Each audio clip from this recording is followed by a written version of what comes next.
respectueuse de l'intérêt du Mali. Parce qu'avant, la France nous traitait comme des esclaves.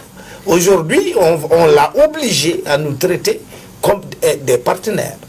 Alors, ce qui se passe sur le plan économique avec la Côte d'Ivoire, le Sénégal et la Guinée, mais se passe également sur le plan militaire. Vous avez vu récemment le chef d'état-major du Niger venir au Mali, parce que tu ne peux pas sécuriser le territoire du Niger en ignorant le territoire du Mali. Or, aujourd'hui, nous avons besoin, nous avons des moyens qui peuvent nous permettre d'empêcher le survol ou la violation de notre territoire. Donc, puisque avant on le violait sans demander notre avis et qu'aujourd'hui c'est devenu difficile, on est venu demander la permission. Et j'apprends que il y a quelques jours, l'armée nigérienne a poursuivi des terroristes jusqu'en territoire malien pour les neutraliser. Cela s'est fait certainement suite à la mise en œuvre du modus vivendi qui a été passé par le chef d'état-major nigérien lors de sa visite au Mali. Voilà. Donc le Mali reprend du poil de la bête. Et vous avez vu l'offensive ivoirienne. Ça va se traduire certainement par un renforcement donc, de la route Bamako-Port d'Abidjan. Mais le Sénégal a pris les devants. Le Sénégal est en train de travailler à installer à la frontière malienne à Kidira un dépôt pétrolier pour que les opérateurs maliens n'aient plus à faire le trajet Kidira-Dakar. Ils auront le pétrole à la porte du Mali. Toutes ces offensives, il faut les inscrire dans l'optique de ces pays-là de nous détourner du marché du port guinéen, du port de Guinée-Conakry. Or, la Guinée nous a été utile pendant la période où nous étions sous embargo. Le gouvernement malien ne devrait jamais oublier cela. Donc, l'heure est à la diversification des partenariats. L'heure est à la diversification des sources d'approvisionnement.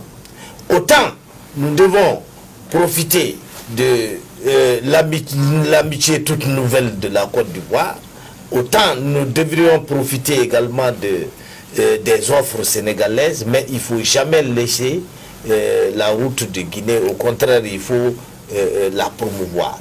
Moi, je pense que tout ça participe de bon augure pour la coopération sous-régionale. Et je vous signale qu'on ne nous ferait pas tellement on ne ferait pas si assidûment la cour si on n'était rien. Or, il y a des Maliens qui ont tendance à penser que nous ne sommes rien.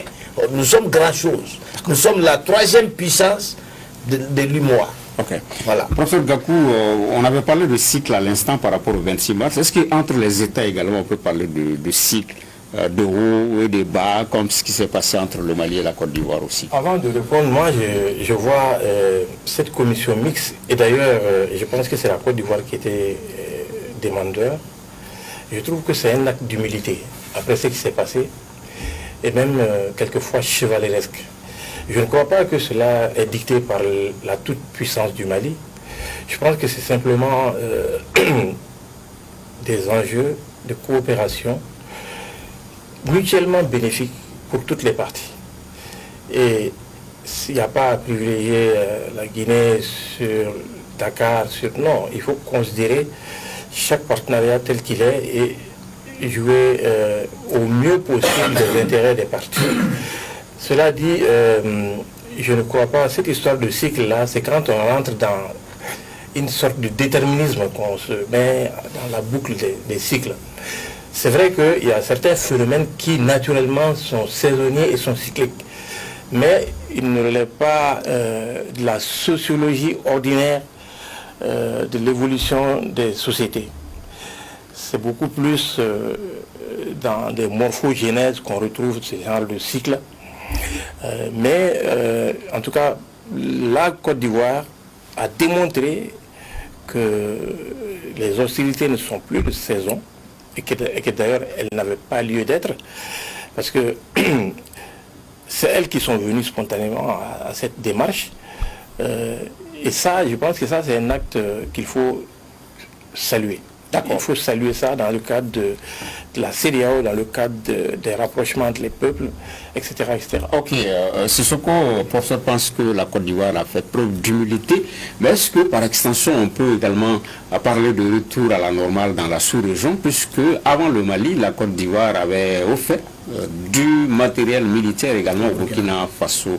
Est-ce que c'est un peu, avec ce qui se passe au Mali, le Burkina Faso, c'est un peu un retour à la normale entre la Côte d'Ivoire et ses voisins? Oui, on peut dire comme ça, c'est peut-être un retour à la normale, mais moi je ne crois pas que ça soit de l'humilité. En fait, nous sommes dans un monde dominé par l'économie et les finances. Et je crois que la Côte d'Ivoire a compris que entre le Mali et la Côte d'Ivoire, les liens sont tellement forts, surtout les liens commerciaux sont tellement forts qu'elle a tout à gagner, comme tout le Mali aussi a tout à gagner, en essayant de redynamiser en tout cas les liens de coopération qui existent déjà. Puisqu'il faut rappeler quand même que ça c'est la 4e session de la commission mixte Côte d'Ivoire-Mali. Donc ça veut dire quoi? Ça veut dire tout simplement que c'est utile. C'est utile pour les deux pays. Je crois qu'encore une fois de plus, l'histoire nous a donné raison quand en tout cas certains ont pensé que le Mali